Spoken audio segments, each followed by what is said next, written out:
Five, four, three, two, one. Ladies and gentlemen, welcome back to the Art of Podcast with myself, Anthony Manuel, my good friend Dr. William Raybar. We're still out here in the Canadian Rockies trying to find the grand unified theory of human movement, biomechanics, and how you should move and live in your own body. Today, we are joined by a very special guest who we've been wildly excited to talk to. We are talking to Gil Hedley, PhD, who has been teaching integral anatomy in the lab, lecture hall, and online at www.gilhedley.com since 1995 to professionals from the whole range of healing and fitness modalities.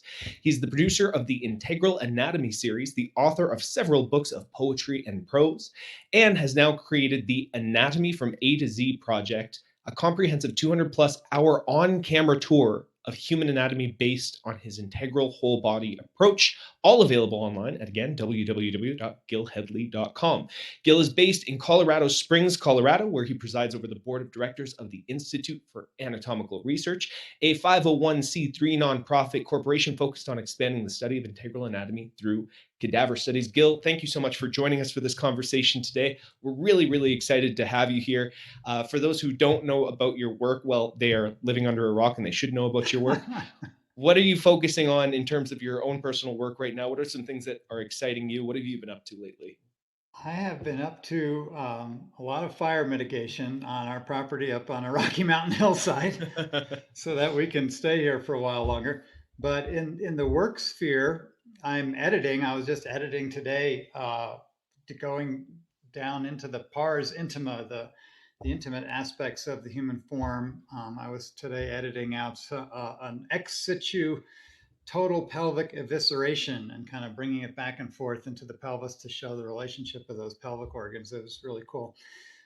So a lot of titling. I do a lot of video editing because I did for that A to Z project. You mentioned an intro shoot hundreds of hours of video, and I am the video editor as well as the as the on camera talent, as it were.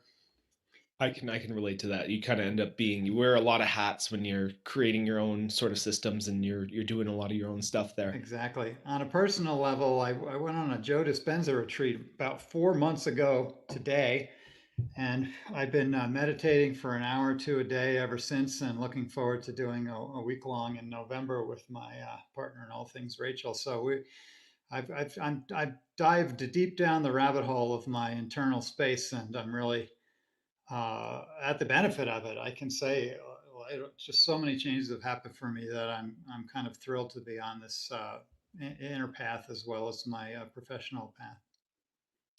Are you open to talking about the actual processes that you go through when you're exploring your inner space? What did you learn with Joe Dispenza, and what are some of the changes that you kind of witnessed taking place as a result of that work? Yeah, I'm happy to talk about that. Basically, that work, you know, is a lot about sort of pulling your energy back to yourself from the myriad vectors that we disperse our energy into, not least of which might be just the world, the news, what's going on, things that we really have no control over, but that trigger our whole basically limbic hijacking 101. Just flip on any source of information and go into a panic. So I have done my fair share of that, and I literally haven't looked at the news in 4 months, and it's been such a blessing on my life to reclaim that energy for my own personal development because I don't know, I wasn't really getting anywhere with the world that way. Like paying attention to the roadkill as you strain your neck out the window and nearly get your head taken off. So what I have found is that by putting that energy back into my system, I've really been healing stuff, just long term old stuff. I'm almost 60, and my things get a little creaky and bent over the decades. And I have to say, I literally like I went to a massage therapist who I see regularly the other day, and I was like, let me show you this weird thing in my back. I have this kind of reverse C curve lumbar, backwards lumbar thing since I was 12 or 13, little scoliosis in the lower back, and it was gone. It's literally gone. I still can't believe it. I keep on like putting my hand back there, like, where's my stegosaurus back? And it's gone because I used to literally joke I've got a stegosaurus back because I had kind of like instead of a hunchback of Notre Dame up in the thorax, I was the hunchback down in the lower back. And but I just lived with that. I didn't care, whatever. But it's gone. I'm like, where'd it go? Like, so I mean, after 4 months of sitting in a chair breathing, I don't have. I fixed my lumbar curve. And that's with Uh, no like physical therapy intervention whatsoever. That's just pure conscious intention and Yeah, with meditation. no intention even. I mean, I wasn't Huh. even planning on it. I have been a cluster headache sufferer for quite a long time. I don't know if you've ever heard of cluster headaches, but it's a Mhm. very intense experience for anyone who knows what those words mean. You can look it up, and it's kind of like more roadkill, right? So I also don't have that anymore.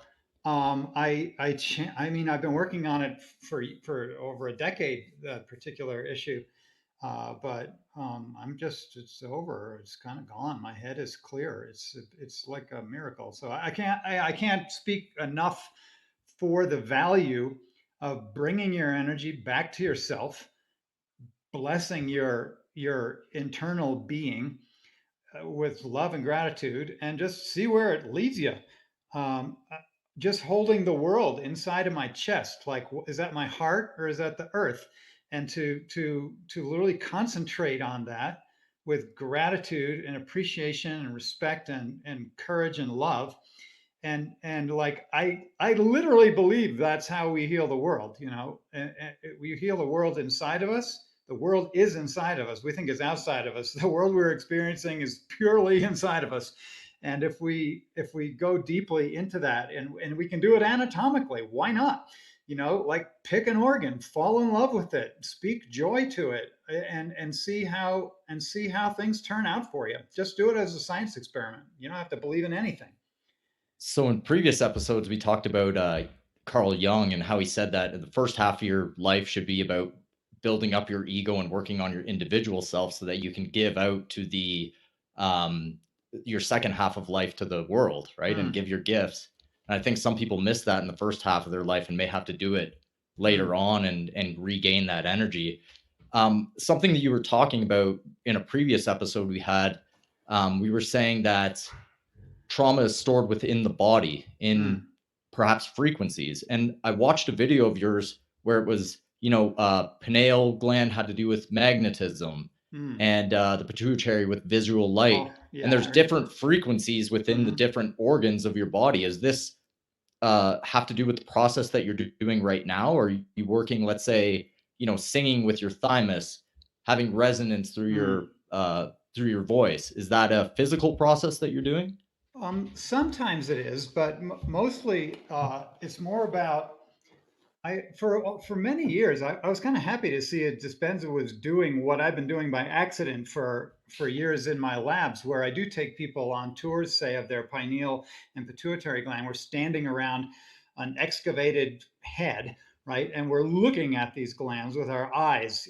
We're touching them with our hands, and then I have people stand still and just go to the space of that place in their body and see, not to know the organ or anything like that, but just to feel the vibe of it, just to like kind of taste energetically what is the rate of vibration there. Does it connect to anything in you? And so, without laying any qualities on it that I don't know anything about for that person, right? So just to say, go to this space that we're looking at here with our eyeballs, track it in your own head. I'm like, follow the cones of your eyeballs back to the optic nerve, go back to the chiasma where it crosses over, drop down, a quarter or a half an inch, and that's the place where you know, your hypophysis, or however you want to pronounce it, your pituitary gland lives.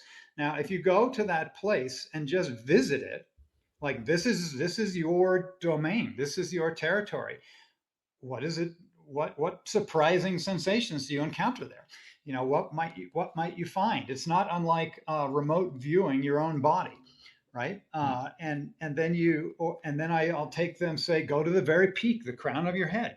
Now drop down from there like a plumb line, just dead center, but be about, whatever it is, an inch and a half to 2 inches back and a half an inch up from that pituitary gland, and that's where your pineal gland lives. Now, just sense that space, and I'm telling you, just about 99% of people who do this exercise will feel themselves there, will feel the differences between those two places, and it tends to feel good. And it's like, in 3 minutes here, I can feel good.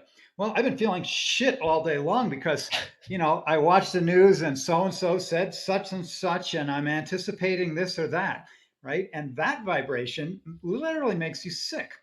And so it's like just to know, I think, just to know and to make an accounting for these different sensation places in our body, to create a relationship with them that's easily accessible, that you can just walk right into at any moment. You can walk into it in the middle of a session. Which would you rather be thinking about while you've got someone's occiput in your hands? Do you want to be thinking about an upcoming election, or do you want to be resting in these pleasure centers and these higher vibrations that exist within us, that are part of the gift of the human body, and that we can access at any time of the day or night, when especially when we're distressed. We think, oh, we can't go there, I'm too upset. It's like, no, that's exactly when you go there. That when you're upset, and then you overcome yourself in a way that enables you to be a master living in form, rather than a victim of your own body and of your own habituated consciousness. I'm going to bring this back to biomechanics a little bit here and relate the fascia that, okay, so basically the origin insertion model that almost everybody knows is, muscle to bone, or muscle to tendon to bone, right? And to me, that's a little bit simplistic. And Yes. from your work and from the cadaver work that I've seen you do, it's much different from what I did. I had 2 years of experience where, you're in a manual and you're saying, cut this, get to this organ immediately. But I saw that you did it differently. You went through layers and did it very carefully. How did you come upon that? That must have been a discovery that you made on your own. I didn't really. I'm not that original. Maybe the dissection process I developed, but the idea that there were some textural layers that I could encounter there, I got in my Rolfing training. So Tom Myers was teaching the anatomy section of our Rolfing training back in 1991 or something, and he was talking about these layers, and I'm like the doubting Thomas. I want to see them, I want to touch them, I want to stick my hand into it, or I don't believe it's there. So I went into the dissection lab, and it's like, if you just follow Grant's Atlas or Grant's Dissector or something like that, you're just going to do exactly what you're just going to cut things up willy-nilly, chunk here, chunk there, different layers at the same time. But I thought, oh, let me see if I can give this idea that I got from Tom a spin in the lab. And like, what would happen if we just removed the surface, like, and just that, instead of diving down 3 inches on one localized regional spot and seeing things through the tunnel, what would happen if we just reflected, say, the whole skin first? Now, I didn't have any technique for that. It was potato chips, as I used to call it. When you just get a little bit off, and then you take a little bit more off, and a little bit more off. Eventually, I learned how to actually work a scalpel and a hemostat so that I could, reflect, large swaths of the cloth, and then eventually the entire cloth in one go. At which point, you recognize in the most visceral encounter that the skin is a unity, and you recognize similarly with that same, visceral reaction, like a felt and perceived sense at a body level, not an intellectual level, but at a body level. Oh my gosh, there's something yellow underneath that. What is that? And then to lift up that yellow and realize that it itself is an entire whole body fabric, a biological fabric that has its own integrity, its own structure, its own physiology, and it doesn't deserve to be in the bucket so quickly. Because there's something going on there, and that's what we're handling when we're touching. That's what we move with when we move. So how could we possibly skip that and go straight to musculature and give it the same odd prioritization that it's had for the last century and a half? Because whatever, it looks good on a poster. And so we can put that poster up everywhere, and everybody thinks that's anatomy. But it's the most shocking thing when you go into the lab is there's so much more. There's so much more stuff there, and if you don't get a big question mark over your head, like, why did I not see this? Why is there not a good picture of this in a book? Why didn't we talk about this so much in class? Why do we spend months and months memorizing muscle attachments, origin, insertion, like you said, without even acknowledging purely at the muscle level that every muscle itself has a great deal of surface area, all of which is in direct relationship with other tissues. And what are the mechanical properties of those other relationships beside leverage on bone? Well, what's what do you call it? What do you call it when you squeeze in one spot? Concentric react? Yeah. An I don't even know isometric. the vocabulary. Yeah, isometric squeezing, right? Well, you're basically doing iron shirt qigong, putting tension through the membranous relationships between the muscle tissues when you do that, and creating a sort of impenetrability. Well, if that isn't mechanical force and strength, etc., I don't know what is. So why are we obsessed with the endpoints and have no interest in the middle? Um, okay, so what you're describing there, that's pretty much what I went through, right? And now we're coming to the conclusion, and with biomechanics and force production, that there's a dense fascial layer, and people are starting to recognize this over top of the muscles. However, there's other layers as well, which I haven't really touched on because people are already having difficulty getting away from the muscle to tendon to bone model. They're like, no way that this can transfer force. It has to be muscle, tendon, bone, right? So we have the dense connective tissue over top, and that's the dense fascia. And then can you run us through what's on top of that?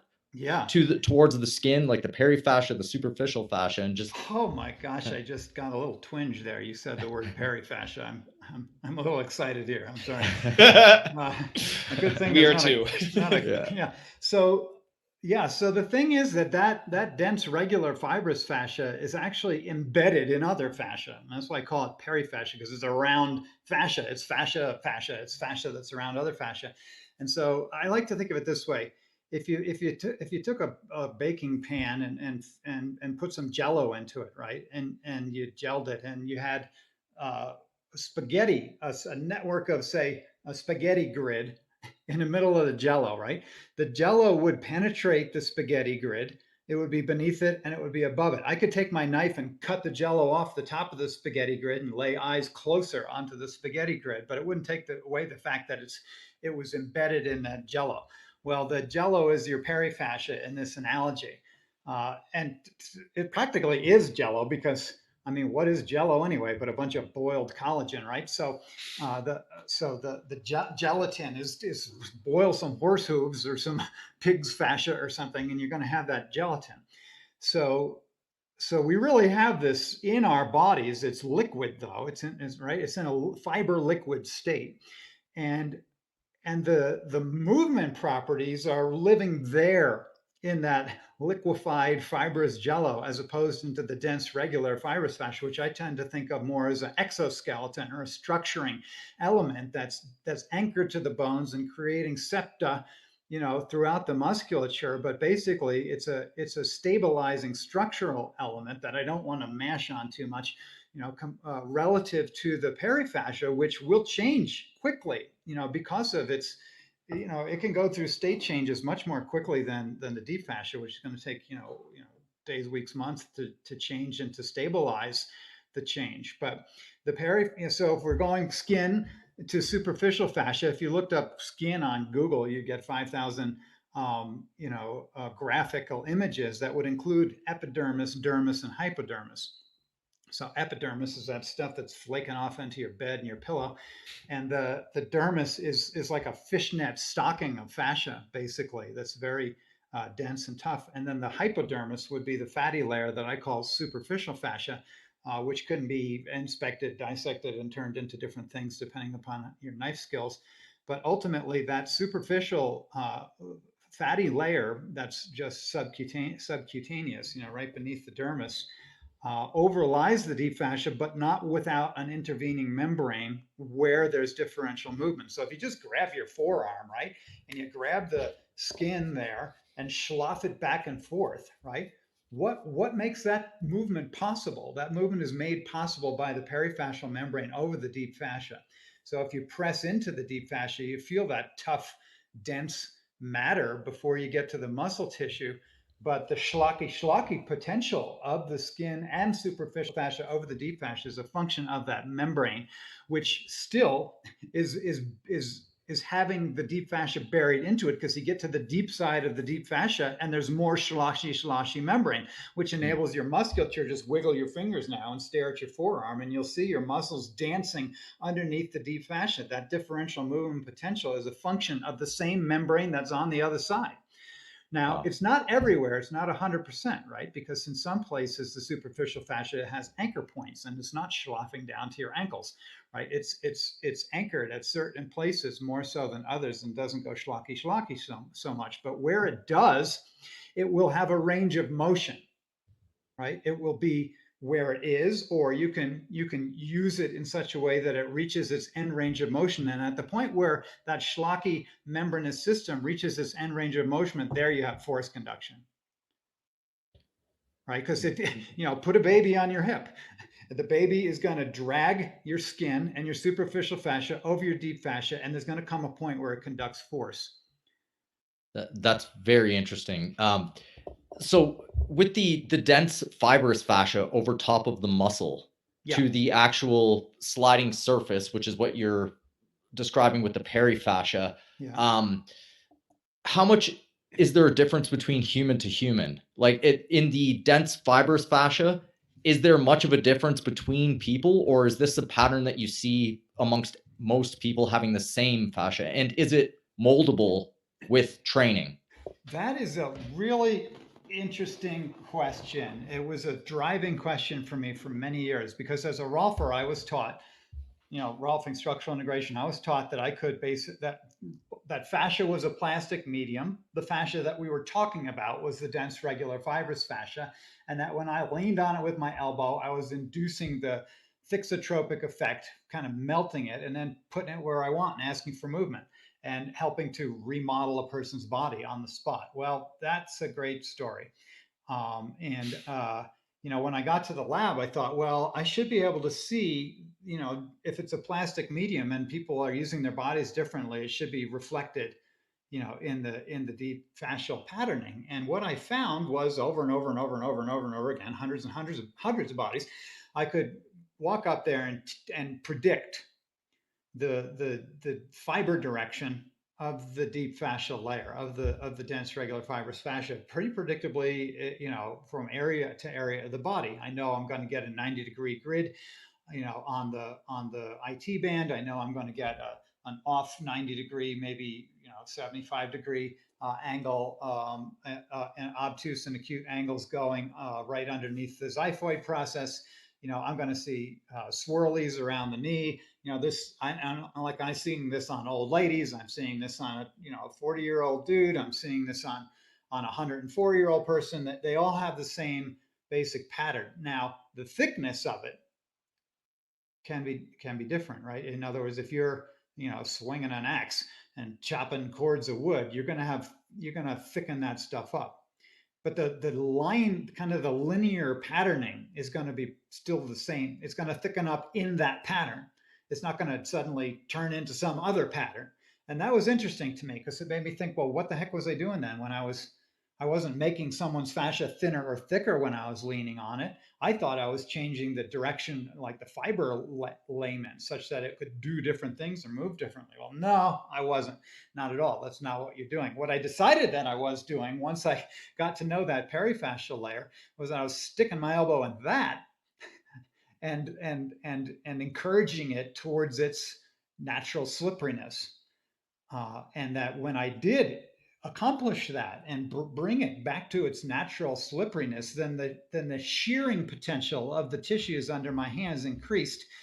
That at every level, all the way down to muscle fasciculi and individual muscle cells, one relative to another. So when you invite shearing potential between tissues that are designed to have differential movement between them, and you call that back into the tissues when it has been forgotten, lost, neglected, abandoned, injured, etc., then you're waking up more differential movement in the body, and they can do what they want then, right? And when a person can do what they want, put the Cheerios back on the top shelf in the pantry, pick up the grandchild off the ground, when people can do what they want that they couldn't do before, to me, it's not a function of me changing their deep fascia to be thicker or thinner or somehow changing unchangeable patterns of fiber matrix.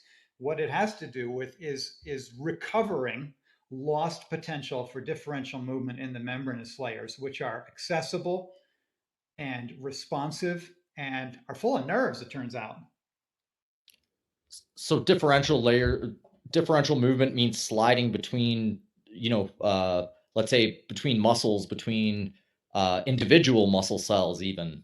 Yeah, And is that's that what right. you mean by that? I use the word very particularly when I'm referring to it from kind of the mechanics, which would be shearing. So I would call it shearing when you have one, say you have one named thing and another named thing standing next to each other, and their unity is a function of a membrane system, right? So whatever you want to call it, your one the rectus femoris relative to the vastus intermedius, right?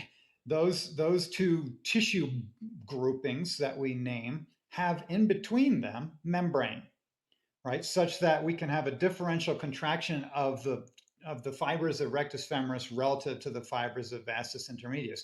Pick your muscle, it doesn't matter, as long as they move relative to each other, unless they're anchored into a septum, right? In which case they're both leveraging the septum mutually and they're not having a shearing between each other. I contrast the word shearing with the word gliding. So the word gliding I use to reference an interface between tissues that have differential movement where it's not mediated by fascia or membrane, it's rather mediated by a fluid, like serous fluid. So if we go into the viscera, we have differential movement of the liver relative to the stomach, say, and that's not a function of perifascia in between them. It's a function of serous fluid produced by those special layers of the fascia of the viscera that produce a juice, a greasy juice, right? So you can have greasy juice, and that gives you gliding, true gliding, like a hockey puck over ice. You Canadians know all about that, right? So you have the hockey puck, and then you have a melted, like a water fluid, right? And then you have the ice. So the hockey puck goes flying. Well, similarly, we have that's what we have in our viscera, but we don't have fascia in between the hockey puck and the surface of the ice. We have a liquid. So nature solves the problem of differential movement in the human body in those two ways, particularly either with a fluid or with a fluid fascia. So in the musculoskeletal system, we have differential movement as a function of that fluidy fascia, which I call perifascia, or a membrane system, perifascial membranes, call it whatever you want. You can call it the way anatomists have called it for the last 150 years, loose areolar connective tissue. But I think loose areolar connective tissue just means throw it in the bucket. But it turns out if you have some knife skills, you can actually cut this stuff into sheets and demonstrate it as a fascia. But remember, that's a function of knife skills, and the body is one.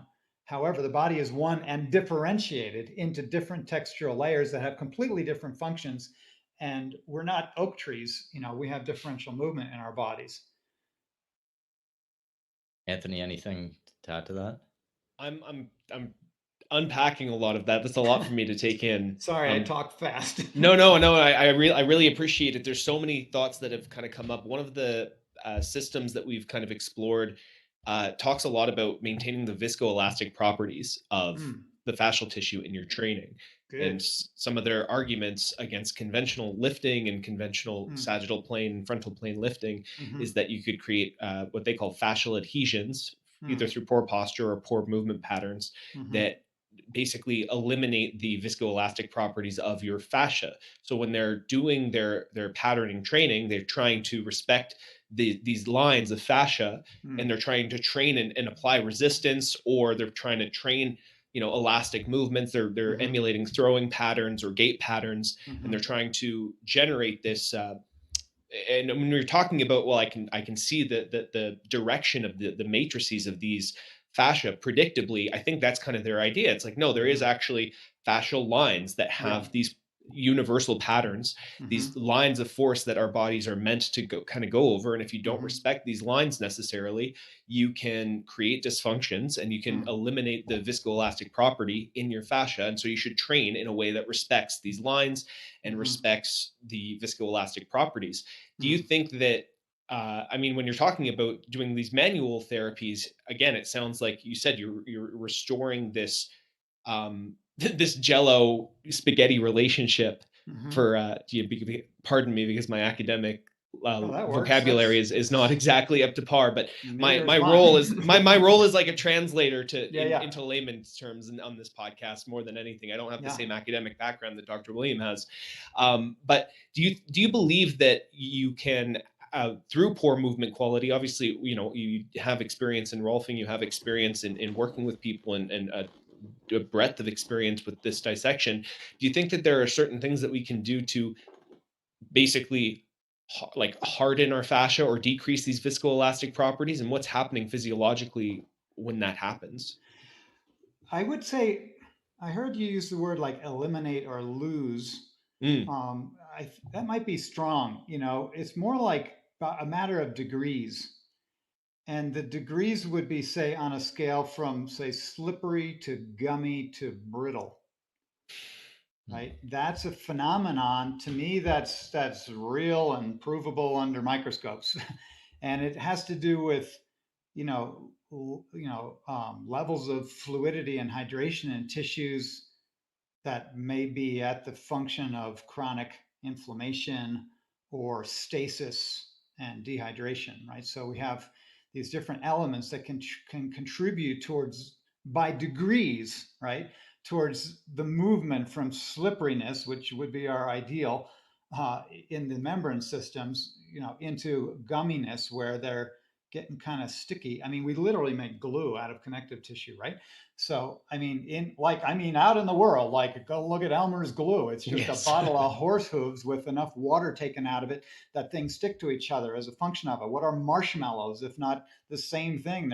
It's boiled pig collagen that's been made into a fluffy ball that we can stick on a stick. But if you take a marshmallow and pull at it, right, and play with it, it gets to be this sticky, right, stretchable thing. It's connective tissue.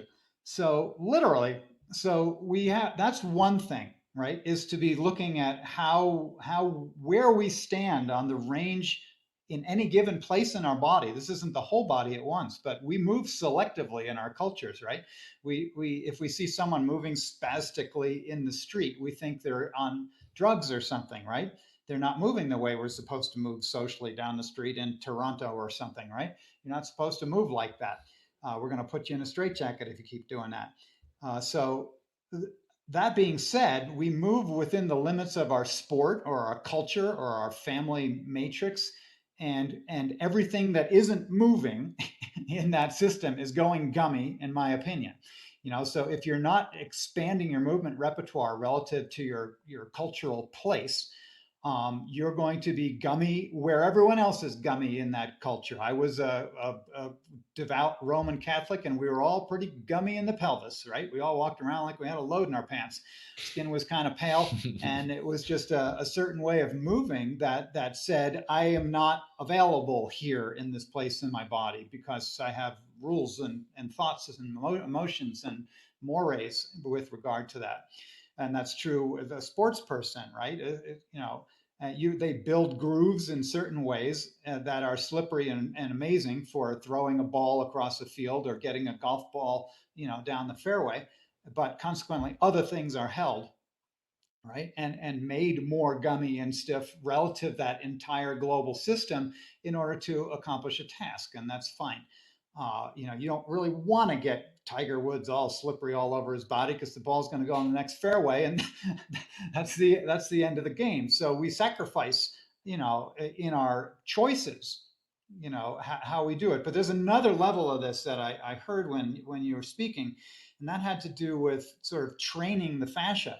Now, this is a little different than what I'm talking about, being capacitated for differential movement wherever the body was made possible through its design to do so. It's the training the fascia is a little different than that, where, say in the Achilles tendon, you can have more or less crimp, in the fascia, such that we have the capacity to bounce like a kangaroo or not, right? So you got a little old lady who can't, bend her ankles back and forth, and she steps off the curb and snaps her Achilles tendon because it's gone brittle. Literally, it's gotten brittle in there, and there is no crimp or elasticity there. She's not bouncing like a kangaroo. It's gone crispy, like crispy duck, and it's dangerous to be crispy. And that's when athletes tear their tendons, right? Because they really haven't developed that Charlie Brown T-shirt. Charlie Brown's shirt, and he's got that little jagged up and down pattern. Well, that's crimp in your fascia, and if you have that capacity, right, for the tissues to dynamically expand and contract based on the organization of the fibers there and the strengthening of that pattern, well, that's amazing if you have it, and if you don't, you could injure yourself. So I think a lot of muscle training is done at the expense of the connective tissues in such a way that you can overpower your tendons, and get injured and have tears because you didn't simultaneously develop that crimp, that boingy boingy property that makes us like kangaroos. Kangaroos don't have giant thighs. I got this from Robert Schleip. He's like, look at a kangaroo. It's not like his thigh is any bigger than yours, but look at him go. Why? Because there's a whole boatload of crimp in those tendons. Or in a horse or any of these springy creatures. And if you look at whatever they are, people who run 100 miles over rocky terrain, or people who do those sorts of sports, they're not pushing it. They're boingy boingy. We have in our neighborhood the Manitou Incline. It's a famous staircase that goes up a mountain around here. It's like 2,700 excruciating steps up this mountain at an incline range between 38 and 68 degrees. You're practically going up a ladder in these 18-inch, 20-inch steps at a time. And most of us slog through it, can barely breathe, get to the top in an hour, and wish we were dead. And then there are these athletes, people who train on the incline, people who are power skaters, Olympic athletes and stuff, who are right there with everybody else. And they're going boing, boing, boing, and they bounce up the damn incline like it was nothing. And they bounce down it. They go up and down and up and down. They do it multiple times in a day. And you're like, oh my gosh, what did they do? Well, they're not muscle forcing their way up that hill. They're literally like, they're like human pogo sticks, these people. We have that potential. So, sorry, go ahead. No, please. So, a couple points that I got there is, one, we should train how we want the qualities that we want, which is bouncing. A lot of bouncing in the training and keep ourselves limber in that way. And the second thing is, it's slipping my mind right now, that we've observed nature, and our practices are based on observations of nature, and they have to do with how the rotary component of the actual bones move in relation to the soft tissue. And we found that in the models currently, it's more of a piston model versus a rotary model.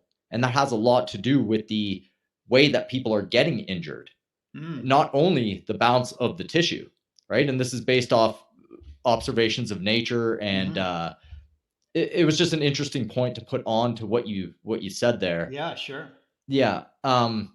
So how do you train yourself? Is it in a bounce? Is it a dance? Since you want all the different types of movement, how would you go about training yourself? I'm gonna toss in one thing. You said a lot of bouncing, and Yes. what has been demonstrated is that it's not so much about a lot, but it's about some, a few times a week, and that it's so much fun that you're liable to overtrain it and then injure yourself. So, because just look at Tigger, it's a wonderful thing, bouncing, bouncing, bouncing. But if you actually did that, you'd injure yourself. So it's actually just some bouncing. Some light bouncing, a little bit added over time, and that's all it takes to train the fascia. It's not some brutal process. It's a little more gentle than that. So yeah, a little bit on the what are those little springy trampolines is nice, or just heels off the ground, boing boing boing, just You do that a few times a week for a few minutes a day, and that's literally going to transform your bounceability. Um, yeah. In terms of training multiple planes or throughout your whole body, would dance or martial arts be a good way to do that versus weightlifting? I think so. Yeah. Yeah, I mean, I think that anything that where you're exploring ranges of motion, this is back to the slippery side of things rather than the bouncy side of things, but exploring range of motion and not doing the thing you just did, you will root out the gummy parts of your system. And if you already have brittle parts in your system, in my opinion, if you do it gently, you will at least restore what slipperiness still could be recovered there and have more movement than you would have otherwise. So there's no reason to quit on your body at any point in time and say, oh, well, I've gone over the edge. Well, it may be true that you won't be melting those crystals anytime soon, although I don't even believe that. I do believe that we're completely transformable beings. But you do it with respect, for what limitations you've drilled into your body, so that you don't just injure yourself. So even dancing, I mean, I do this. I go to a wedding every 5 years and I dance like an insane person. And it takes me like 3 days to recover. I have like a week of delayed onset muscle soreness as my brutalized fascia recovers from the idiot uncle out on the dance floor. So, So I'd like to take a time machine into a previous part of the conversation when we were talking about the effects of the external environment on your consciousness. One of the things that you were talking about, I really like this idea of creating an internal reference point.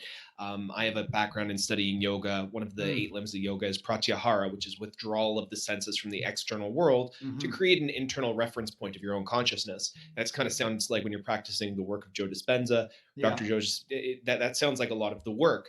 And I kind of wanted to talk about the physiological effects of having too much of an external reference point. When you talked about you're paying too much attention to the roadkill, you said, and to the news, and to these things that really stress your system. What's happening on a physiological level, on a level of maybe even the fascia, and in terms of how we store some of these patterns? You talked about being a Roman Catholic, having a stiff pelvis, just from that level of suppression or maybe even shame. So I've come from an Italian family that was also You know Roman what Catholic, I'm right? talking about. So what are some physiological effects of having too much of an external reference point to the world, and maybe allowing your consciousness to only be externally focused?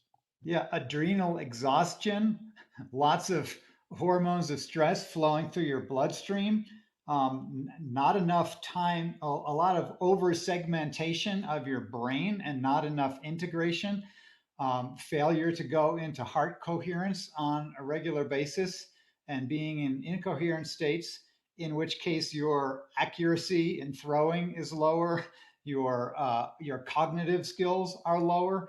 Everything is lower when you're out of coherence, right? And these are what we're talking about are incoherent states, which is at a level both of physiology, right? Your physiology is incoherent when your brain is compartmentalized into a million stressors, right? You're not in the state of integration that's requisite for actually making good decisions, for passing tests with flying colors, for throwing a ball accurately. All these things are are inhibited by these sort of incoherent stressor states that seem to be our basic addiction um, in our culture at the moment. I mean, we've created a culture of attention thievery and limbic hijacking. I keep using that word. I heard it from Daniel Schmechtenberg. He's such a genius, that guy. Anyway, but I know it because I know what it feels like. I know what it's like when you get another bit of information and you're like, and you go off. Well, what's happening in your body at that moment? You're literally preparing for an accident. You're putting out stress hormones that are there to rebuild broken tissues that your body is anticipating are going to happen. Your tissues are literally being broken down. Your fascia is being broken down. That's what is it? Cortisol and all that stuff are designed to like gobble up fascia so that the tissues can be reorganized, right? You put too much cortisol cream on your body, it's going to drill a hole, right? I mean, that stuff is really strong, hormones, etc. Right? So we're really not doing ourselves any favors as athletes or as human beings in general, or as people who are trying to develop themselves, when we allow ourselves, right? Because who else is doing it? Who's in charge, right? We're in charge, and we abdicate. We abdicate the throne of responsibility for our bodies, and leave them at the behest of these attention hogging and stressful vectors of attention. We gotta if you bring it back, you can rebuild. You can you're in the building stage, you're in the creative stage, you're in states of rest. And we think, oh well, I'm going to rest when I go on vacation. Well, sorry, you'll be dead before your vacation comes along.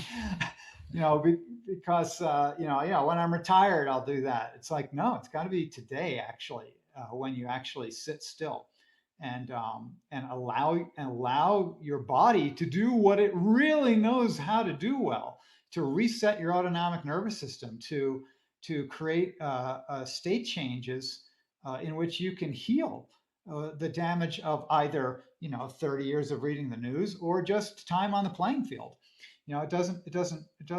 Whichever it is, it doesn't matter. It doesn't have to all be about crazy world stuff. It can just be like, wow, I was just out there doing my thing, and now I have to regroup.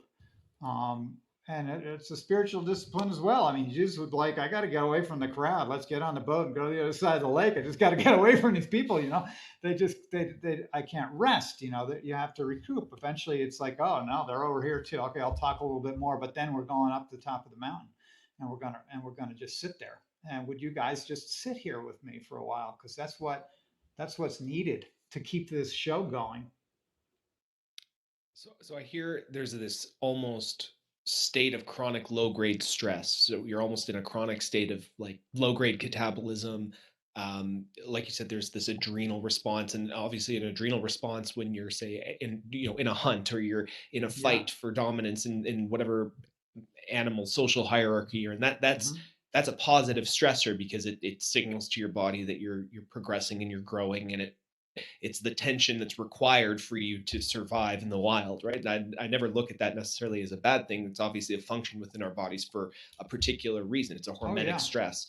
But in the current levels that we're experiencing it's too much. It's chronic. It's constant grade, and we never get that chance to get into that parasympathetic, that rest and digest, that internal reference point. You're chronically reacting to the world and never getting an opportunity to consciously act upon it. Exactly. We're even suspicious of it. You know what I'm saying? We have lost our tolerance for pleasure. For pleasure specifically? I'm just going to put it in those terms because it kind of feels good, to recover. It kind of feels good to rest, and we're actually suspicious of it. It's contrary to our addiction. There's an addiction to these chemicals on the part of the cells of our body. Our mind just takes the ride and endures it. But we literally are so chronically stressed that it becomes what our body craves. And if you're not feeling that kind of misery, you'll go and find it. You're like, darn it all, I'm going to start a conversation and see if we can work it around to what's horrible. Because I haven't felt bad for a few minutes there, and my tolerance for pleasure is very limited. I can't, we can talk about suffering all friggin' day long with each other, and about how the pain of this and pain of that, and there's a certain heroism in it, right? But when was the last time someone chatted about how good they felt and you all continued the conversation for more than 30 seconds? Like, what's wrong with you? Kind of thing. We're suspicious of it. We have a very low tolerance for pleasure in our culture right now. And you would think it wasn't true if you just looked at media or advertising, or the fact that the internet wouldn't exist if it weren't for porn, and you think we have a high tolerance for pleasure. That doesn't represent a high tolerance for pleasure. That part of our culture, because it's so so simplified, so reduced to the most minimal and absurd parameters that it also does not represent. It's actually more a sign of our intolerance for pleasure than our tolerance for it. So would you think it's safe to say, since you mentioned coherence, that the link there is resonance? It's each of your tissues up to your, your organs and your brain is resonating at a certain frequency, maybe even a different frequency, and you pick up that frequency even within your tissues in your brain. You're resonating in a certain resonance, and you're going to pick up that resonance through the field. Let's put it that Absolutely, way. every cell, every cell. And and who's the orchestra conductor of this body? Is it the television? Is it the newspaper, or is it you? It's got to be you. It's got to be you. You have to, like, in other words, there's a pause in every brain wave, right? There's the building up of chemistry in the thalamus, and it achieves a point, and then it discharges. It's like a little brain orgasm happening over and over again, and in the trough, like, what's programming your brain in the trough? It's whatever you're associating with. What are you going to associate with? Are you going to allow the strobe light of the television? You're not watching the programming. It's a strobe light. You're literally hypnotized by a strobe light. And what's the message? Is it the frequency of health in your body? It's not, actually. It's not. It's 60 hertz. It's not your frequency of health. It's a strobe light for sickness. It's a strobe light for mundanity. You can create your own strobe light that's a nice Schumann resonance strobe light in your brain, 8 to 12 cycles, and you can take that ride and see what that does for your body, see what that does for your psyche. But you can only get there by you have to deserve it. You have to think you're worthy enough to sit still and endure the the endure the robust fight that your cells will put up to reclaim their misery. The idea of reclaiming your misery, it's funny. On our last episode, I talked about being addicted to a chemical state of thought, right? Where every thought Yeah, kind of produces some sort of neurotransmitter or neurochemical effect, and our yeah, bodies always strive to seek homeostasis. So the same way a drug addict who's been taking far too many drugs goes cold turkey and dies because his body needs a certain level of that chemical environment.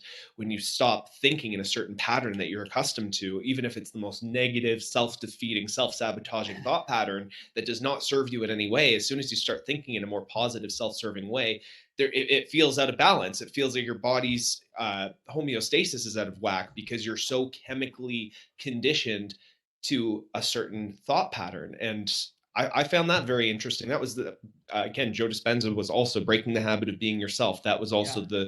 the sort of perspective of, like, I didn't realize that my personality was habitual. It was, Mm, physiologically ingrained. Like, there's a physiological homeostasis to the expression of my personality. yeah. That's really interesting. That also means that, when you're looking to make actual personal transformation, it's almost like you're overcoming an addiction to your own personality, your own, this idea of, and people talk Yeah. about, like, having too big of an ego to accept new ideas and all this stuff, but there's an actual physiological basis for having this attached ego that is resistant to change. Yes, I'm on board with you. Thoughts are biologically active, Mm, and emotions are biologically active. People tend to think of thoughts and emotions over here, and the body over there, and we tend to play the victim to all of it. Oh, my body, it's my genes. That's what I was given. I'm just stuck with this. And my thoughts, well, who's in charge of that? They just come, right? There's just this endless stream coming at me. I didn't even make that up. It just came to me. It's like a present, and it's just a mean present. It's like a box of snakes. And you're like, don't open that one then. If there's a box of snakes, don't open. You don't have to open that. You don't have to linger on that. Um, you know, my partner Rachel says this all the time, and I hear it in many spiritual teachings these days. don't believe everything you think, Yes. especially because it's biologically active. And what's that doing to you? One of my favorite all-time teachers, Daskalos is what his followers called him. His name was Stylianos Ateshlis. He was a Greek Orthodox Cypriot mystic, esoteric Christian guy. And he talked about elementals, which were basically thought emotion packages, and we create them all day long, and they go out from us into the world, and they build and they gain energy, and they come back to us, and we think of them as strangers when they arrive, or as an attack or something, like, oh, what a horrible thing. But it's like, no, that's just your thought that you thought, and it's just come back stronger, reinforced by that energy in the universe, and you have to learn how to dissolve them. So he would teach how to literally dissolve what he called elementals, and to create or build the positive elementals, or elementals that served you. So literally they're yours. So it's like a dog that's trained or not trained, right? And it comes back at you untrained, and it bites you on the ass. But if you've put energy into a thought with emotion, and you send it out, it will do service. You can heal with that. You can lay hands with that kind of energy, and you can help other people with it, not only yourself, by having what returns to you be a blessing rather than a curse. But you can strengthen that by constantly giving energy to it. Just like Joe says, what you give your attention to, you give your energy to. Well, Daskalos was teaching that, and those traditions go back thousands of years.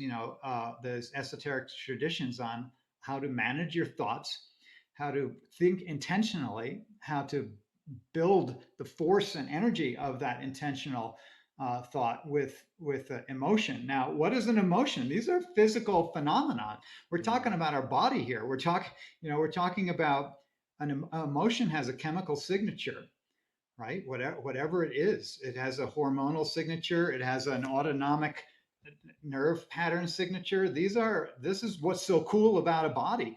Emotions and thoughts are our superpowers, literally. And we bumble along, pretending that we're victims of our thoughts and our emotions in our body, when actually this is the friggin' whatever.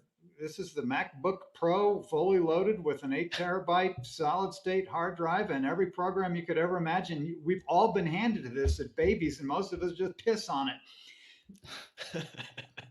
This is very interesting, because learning from a Western medicine approach, everyone that comes in, I have to have a physical diagnosis. When through my experience, I can tell when someone comes in through communication, it's like, this is not a physical ailment so much as a emotional. I'm going to say you're stuck in your energy somewhere. Yeah. Sometimes I can feel, how you were saying earlier, the perifascia goes into the dense regular fascia. Well, when I work on a section, I can feel the vibration coming out. I can physically see it sometimes. Yeah. And with some people, I can see, like, when I get into an area, there's almost no reaction. And that's almost the worst to see. And then some, there's a major reaction. Yeah. And it's almost electrical in a certain way. Yeah. Have you experienced something like this, or? Oh, yeah. Yeah. I did a slightly different thing when I was a rolfer. If staring at bodies all day long, right? After a while, you see more than. I mean, when I was a garbage man, I could spot a can from a block away, and when I was a rolfer, I could spot subtle movements on the surface of a person's body, because you're just staring at it all day long, and your peripheral vision softens, and you start to see more. And it's like, if I go, like you said, if there's stillness, I'm real curious there, and you go and you make contact, and it's like, oh, okay, I'm going to call up this person's heart to the surface. I want to see their heart beating on the surface of their skin. And even beyond it, you start to see energy just shuddering down the body with each pulsation of the heart. I'm sure you know what I'm talking about. And these, subtle phenomena, physical phenomena, have to do with trust, right? They have to do with a person's willingness to surrender and let go, to just be present to themselves. And these are psychological conditions that are represented in a body state that can be, called forth. You can call forth connection. You don't usually do it by just piling in with your elbow and pinning some tissue to a bone. that rarely lowers someone's defenses. Usually, actually, you end up arm wrestling with that person, and if they're stronger, they win, and if you're stronger, you win. And some people get off on that. That's what a session is all about. You get $100 for it. It's like, yeah, I'm going to go arm wrestle my therapist here, and damn it, I love it when I lose. And they forced me to give up. But like, I got into that with people, and I was like, oh, that sucks. I don't want to. I don't got the energy to arm wrestle these big people. They're stronger than me. They want me to win, but I can't win. And I just break to that. So it's like, what are we doing with each other? There's really a personal exchange going on in any session, and it has to do with trust and opening space and creating room for a person to be like, yeah, actually, this thing that's going on with me, yeah, it's physical. It is physical. And also, I don't really want to go home tonight, or I got to leave this place, or whatever it is, or you create a change in a person and they come back the next week and it's gone, right? Because that new potential that you facilitated in them and that they enjoyed in that moment didn't fit in their home. It's a I, little bit too much movement, fella. I want to draw some attention to this point that you made there. It was almost like a throwaway point, but you said you can call in these certain connections, right? And even in the background, I noticed there's an image that kind of looks like a toroidal field, Yeah. a little drawing of a toroidal field. And you mentioned a term called heart coherence, and I Mm-hmm. want to kind of talk about the heart a little bit. I want to talk about the field of the heart Yeah. and define what heart coherence is. I've actually heard you say on other interviews that you were exploring this idea that the heart is not a pump. Will and I have Ooh. kind of talked about the magnetic resonance of what the heart is and what role it has in terms of our total energetic bodies. Mm. What is your understanding in the relationship of the heart, and what is the field that it emits? What is heart coherence? Okay, there's so many fun questions there. Let's start a new podcast right now. Go. so, so at a very physical level, I would say the heart is not a pump. I would say that the idea of a heart being a pump is a mechanical mis a mislabeling of the physical structure of the heart, which from my study of people like Victor Schauberger, who was an Austrian naturalist who was doing stuff in Austria in the 20s. He was out in the forest studying the movement of water in the streams and rivers of the Austrian princes, and and he was a really interesting guy. And basically, it's like, in other words, there's a stream being pumped across the earth. The earth doesn't require a pump to move a fluid or to spin it on our planet. And news alert, we are on the planet. We are spinning with it, and our blood is a fluid. So it's really pretty hard for your blood to resist being on the planet Earth, hurtling through space, spinning around the sun, which is spinning around in the galaxy, which galaxy is hurtling through the universe with other galaxies, right? So, good luck fighting with that.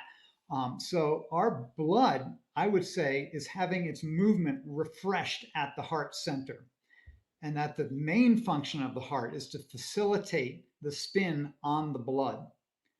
That the spin on the blood is a vortical movement, which has an energy function, and that also sorts the components of the blood into lamina as it moves through our body, and that the health of the vortex of your blood represents your health.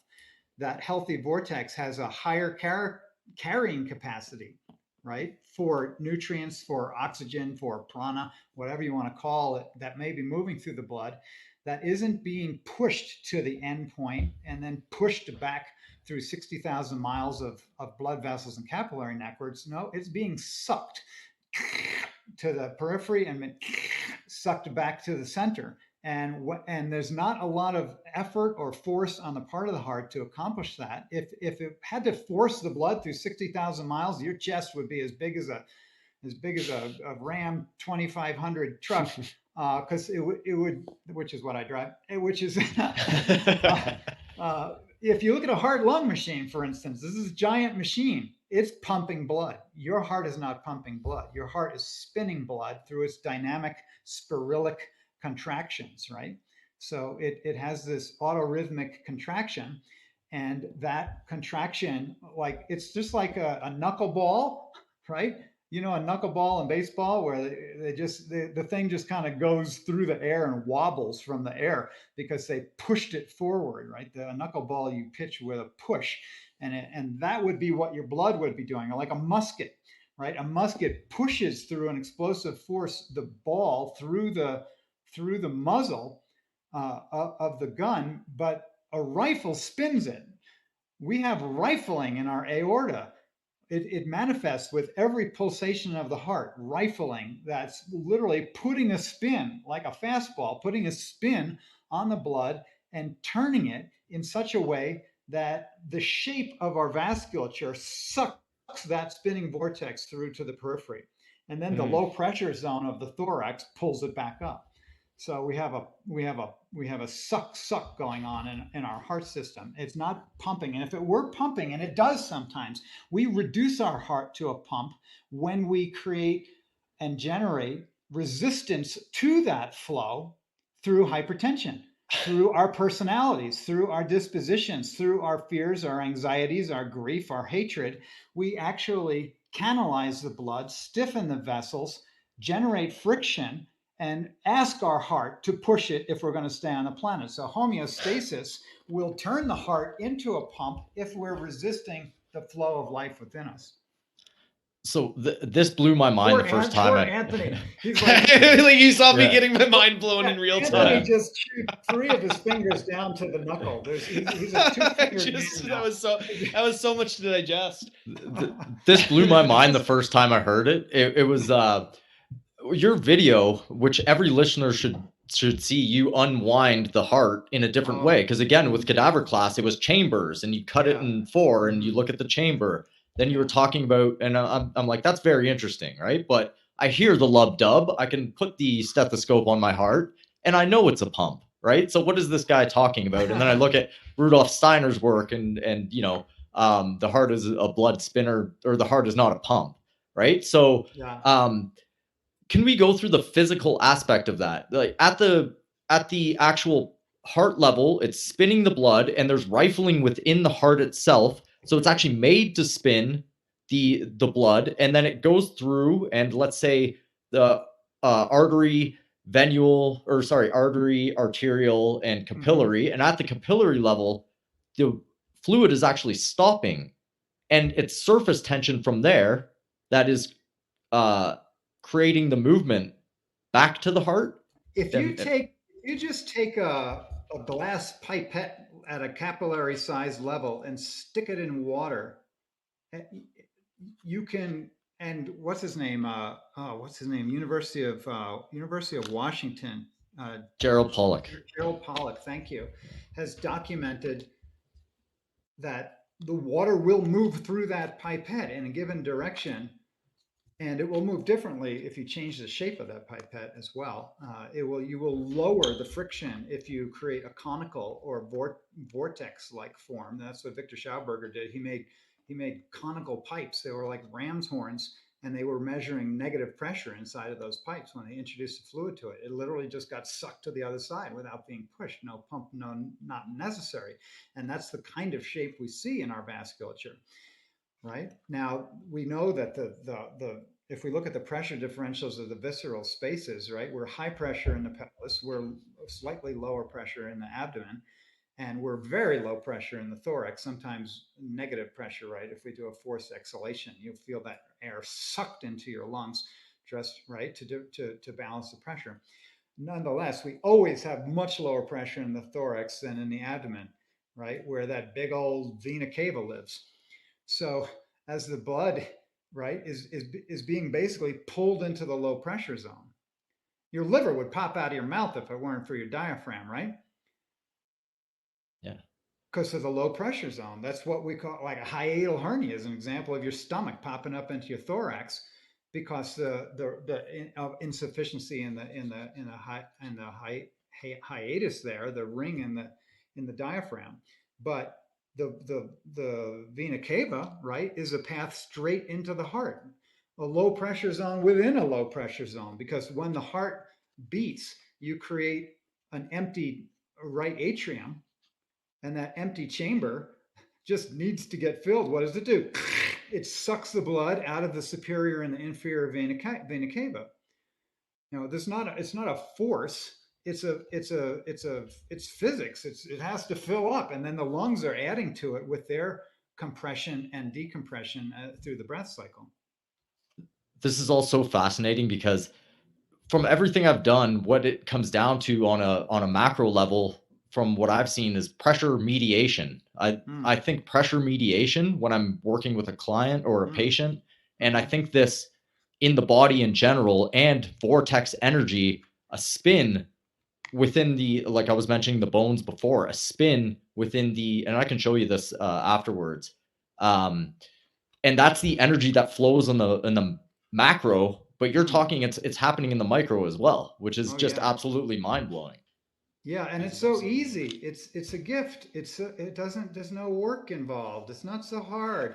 What we do, everything that we do that messes it up is resisted.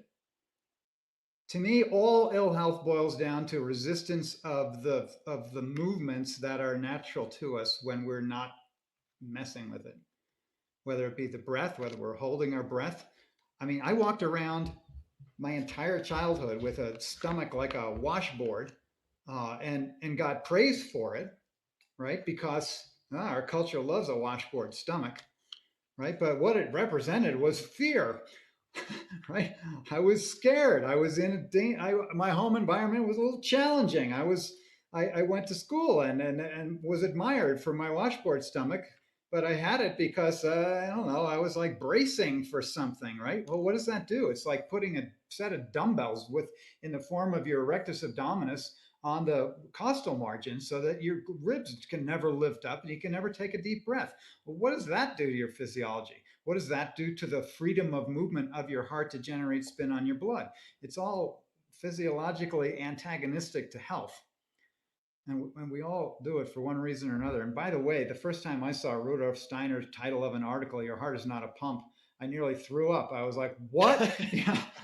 I felt exactly the same way as y'all. And you know something? I was so terrified that I didn't even read the article. I've still never read that article because I was like, I got to figure out what he meant on my own. I don't want to have someone tell me what that is. And so I just did like 30 years of dissection to figure it out. Wow. So let's shift from the actual physiological and the anatomical aspects of the spiraling action of the heart, and talk a little bit about this term heart coherence that you used. Yeah, because sure. heart coherence is a fascinating thing. Sometimes when people talk about like a heart center, or this resonance from your heart, it gets a little too esoteric from them. But I think there is actually, again, physical phenomenon that happens, Oh yeah, this electromagnetic is phenomenon that super happens. practical science stuff. And I have to credit the Heart Math Institute, where you can all go and just wander around and be amazed. They have lots of research published there, and it's really cool stuff. And I was under the misunderstanding of heart coherence for some time. I knew that heart rate variability had something to do with heart coherence, but I wasn't too sure what heart rate variability meant either. And I just thought, okay, basically, I thought it meant like an irregular heartbeat. If you looked at, say, an oscilloscope and looked at an irregular form, that would be healthier than a highly regular one. Meaning, you're going to the grave if your heart doesn't have much range of motion. And there's some truth in that. You need to have a lot of healthy range of motion for your heart, so that spinning, that spiralic spinning action of the heart is occupying a different volume of space with each pulsation. That it's not just like going back and forth, back and forth, back and forth, digging a rut. No, it's dancing all throughout the permitted space within your chest. But the heart rate coherence is a very specific metric having to do with this function that we have, that when you breathe in, right, your heart rate accelerates. And when you breathe out, it decelerates. And this is a predictable phenomenon in humans. You don't find the same thing in an alligator. They function differently, right? So they don't have that kind of heart rate variability that we do in relationship to respiration. So sinus respiratory arrhythmia is a indicator of heart rate variability, and is tied to the function of the vagus nerve in our body. So we inhale and it accelerates, we exhale and it decelerates, and this is healthy. This is a good thing. So this is an arrhythmia that's healthy. Now, let's take it further. That healthy arrhythmia of the respiratory pattern, accelerating on the inhale, decelerating on the exhale, can be more or less regular.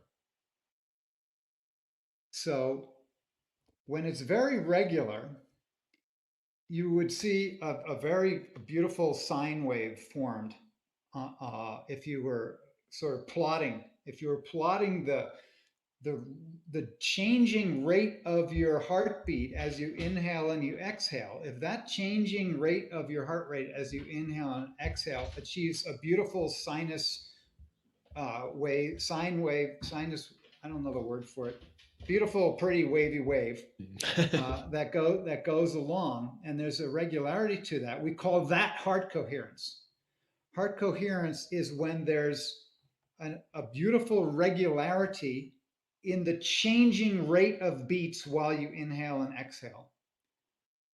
Can you wrap your head around that? Yeah, absolutely. It makes Yeah. total sense. Yeah. So in other words, if you had a very irregular, your heartbeat literally changes from beat to beat in its rate every rate. Now we just in our culture we're like, oh, what's your heart rate?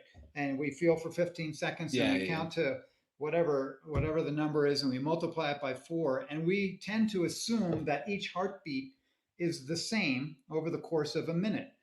That is never true. In the same way as if you watch, you're probably far from the ocean, aren't you? Well, you can imagine then, go to a lake, you'll see the same phenomenon where the waves are lapping on the shoreline, right? And there are many wavelets lapping on the shoreline. Mm. And every wave produces a different set of wavelets on the shoreline, such that you could never really say where the shoreline is, right? That's a fractal pattern. Our hearts are producing a fractal pattern exactly the way the ocean creates wavelets on the shoreline. Our heart wave is not a two-dimensional form that we plot on an oscilloscope. That's a massive reduction of the amazing fractal heart wave, which is being produced with, electromagnetically speaking, 5,000 times stronger than your brain in every direction. It's a sphere. Your heart wave is a sphere in space with a strong electromagnetic signature that is a fractal form that can be more or less regular. And just like two ducks' asses waggling on a pond, right, will create waves that interfere with each other, such that if you came upon just the waves, you'd say, hey, two ducks were here. I can see their ass prints on the water. Similarly, two hearts do the same thing when they're in the same space, right? So my heart and your heart sitting in the same space are producing these three-dimensional fractal waveforms, which are interacting patterns that create an interference pattern in the space that describes the character of our relationship, actually. So if you are projecting into that space incoherently, right, that will also be represented in the signature pattern, interference pattern of the relationship. So what's your relationship to your environment, the space around you? Are you generating a fractal waveform that's incoherent and that makes the trees want to turn away from you, or the people for that matter, right? Or are you sending out a coherent wave, which actually also happens to be overlapping with emotions that are having to do with love and gratitude and acceptance and kindness, as opposed to readable physiological imprints on the environment from anger, hatred, intolerance, anxiety, fear, grief, and all of those things. So what does it feel like to be around you? Mm. How do you feel around you? A lot of us feel miserable around ourselves, because we're consistently producing incoherent heart signatures. we talked a little bit about like when you walk into a room, you can feel the energy of a space. And I Oh mean, yeah. one of the things that I've been thinking about lately are as I grew up, I went to different churches when I was in Europe, and these Mm. gorgeous, incredibly architecturally sophisticated cathedrals with the Hmm. stained glass windows compared to, maybe like a cheap carpeted church in Canmore that you might walk into, right? Uh-huh. That it's like it's got like the little printed out picture of Jesus. Yeah. Those two places have a very different energy, and even though the intentions might be similar, there is an energy that resonates a little bit differently in terms of these spaces. And a non-human element maybe imbued or infused with human intention or human characteristics. Do you think that a physical space can also affect your heart coherence? Do you think that like an environment will also influence that magnetism that you're resonating at? Absolutely. Your heart is palpating the space that you are in. We tend to live in boxes. A box is a Euclidean form, not right. It's Euclidean geometry. It's not fractal geometry. Your heart is fractal geometry in its shape. Look, it's a bunch of branching, repeating self-similar patterns, reaching out throughout the form, and the heart wave also is a fractal pattern. So when a fractal pattern bumps up against a Euclidean box, it's a little disappointed. Because it's not being mirrored by itself. It's being mirrored by something that's quite other, right? So that's why, you go spend a couple days in a forest, you will literally be transformed. It will change you because your heart is finally able to bump up against its own, or other people for that matter, right? That's what we're very social creatures. And our hearts like the feel of other hearts, even if they're a little incoherent. We'll take it over a box. We'll take it over a cell or a straitjacket. That's why, it is serious punishment to put somebody in isolation, even if jail sucks otherwise, because you've been deprived even of other fractal forms to be in relationship with in a way that the heart can relate to.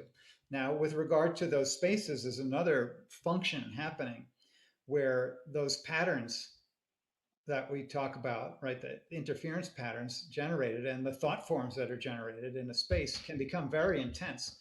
You could call it a geopathic zone, right, where there's been a patterning of a space. And we all know that's why we have our little healing rooms when we're healers, and we put little pictures up and crystals that make us feel good. And people walk into the room and they're like, I love it when I come here because it feels so good, right? Even before they're touched by the space. And that's going to happen. Now, I went to Italy with my cousin back in my 20s, and we spent a month wandering around like good Catholic boys, going to church basically.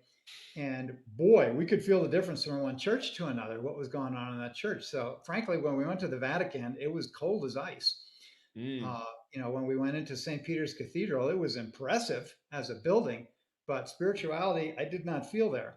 Now, when we went to Assisi, and we went to the basilica off of the monastery of St. Clare, where those nuns had been praying for, whatever, 700 years.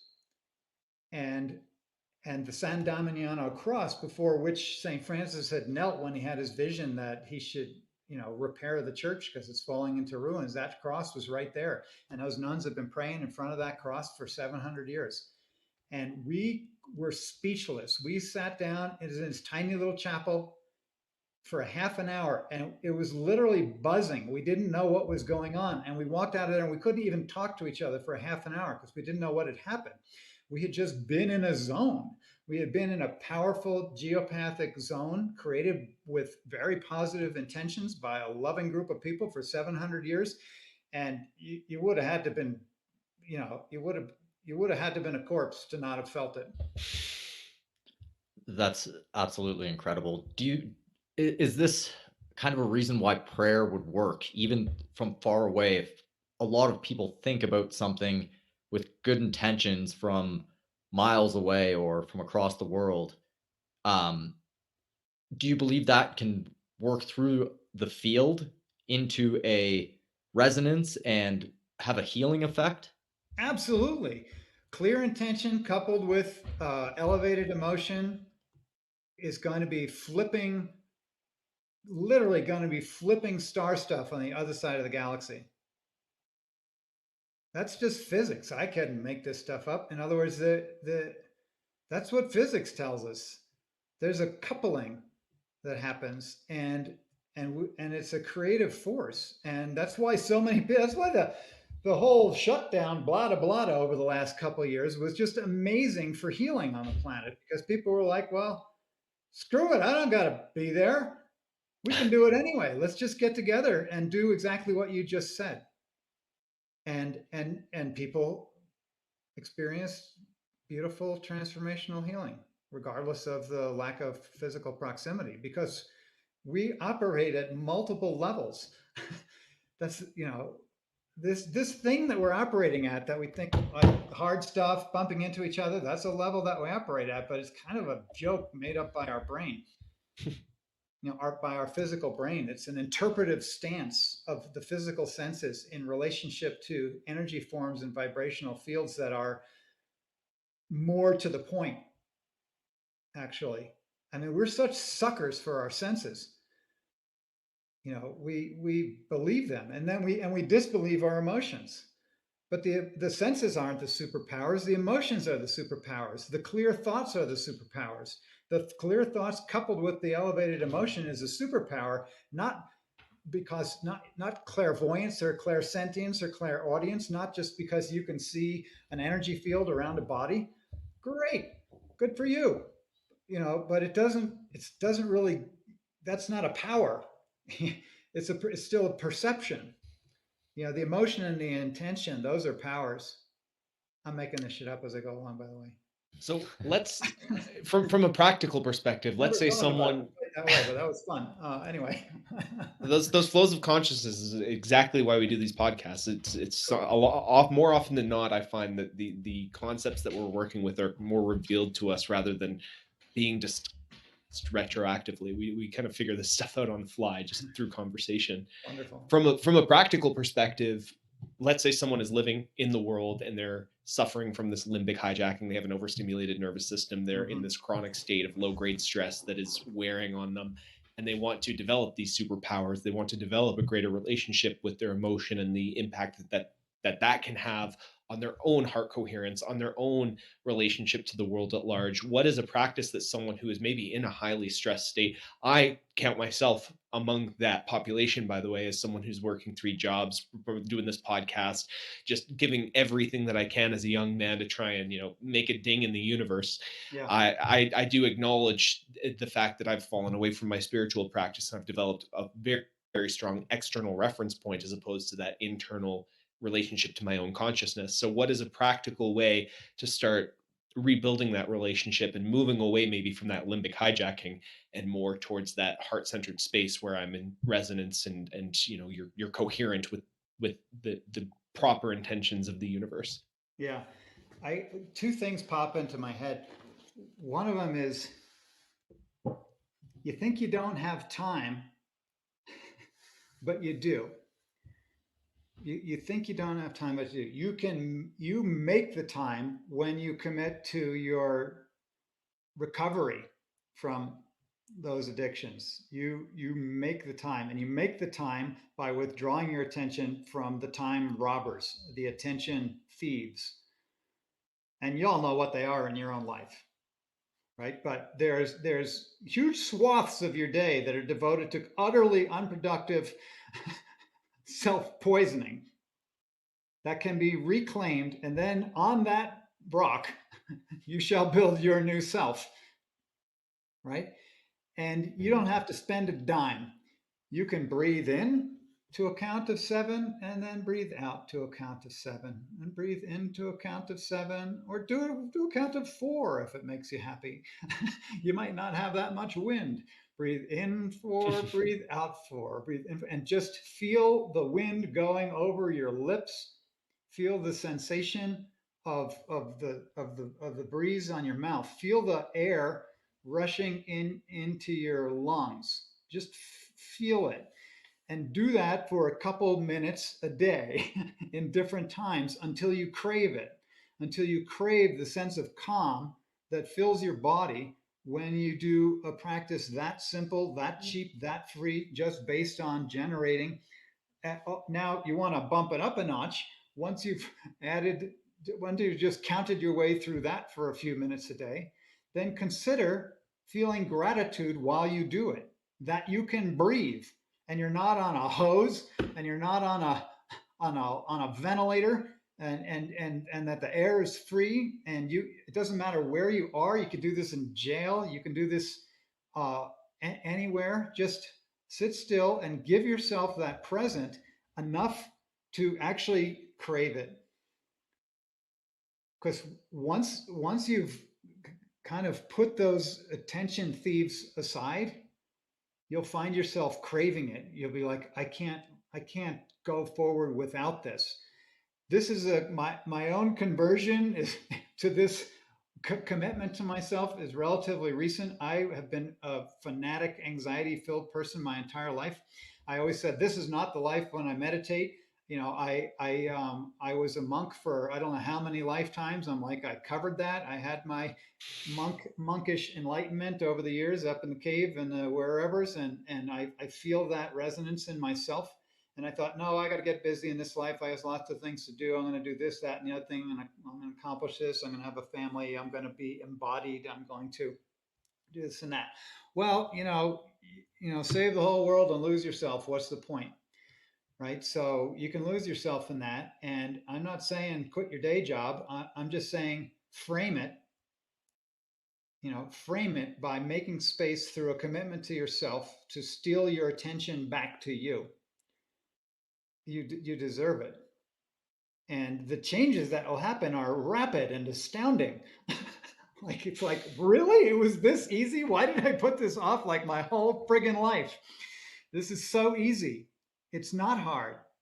We tell ourselves it's hard. Those cells craving anxiety tell you this is hard. You can't do it. You don't have time. You don't deserve it. But you do. Think of it this way. This miracle of a heart, this capacity to breathe, this digestion that happens without a thought, these are all free gifts of the universe that the universe decided that you were worthy to have. Well, if you're worthy to have these unbelievable technologies resident within your physical form, don't you think you also deserve to take them for a spin, to give them a try, to test out the technology inside of your skull? It's unbelievable technology. We have technology. We think normal would be to normalize those with just not aches and pains, to be able to get through the day, to have a good night's sleep. We count that as good enough. Well, that would be amazing for most people. Like, really? I could do that? Well, that's literally, our potential with the technology resident in each of our bodies. This is like telepathic interstellar travel. I mean, what we can do with what we have, like shedding bodies, putting them on and off at will, like the saints. This is human potential, not having a good night's sleep. By all means, go for the good night's sleep. But don't think that you've arrived because you had one. Because once you're standing on the shoulders of just normalizing your nervous system enough to sit still, then you can go to the stars. How do those friggin' alien craft get to this planet? You think they do it physically by pushing their way through the universe with fuel that they mined out of dinosaur blood or something? No, they do it with consciousness. And they can blip in and out from the astral plane into the physical plane and back out again and traverse the universe instantaneously. And if that's not something that listeners can wrap their heads around, maybe you need to just take a step back and breathe a little bit more.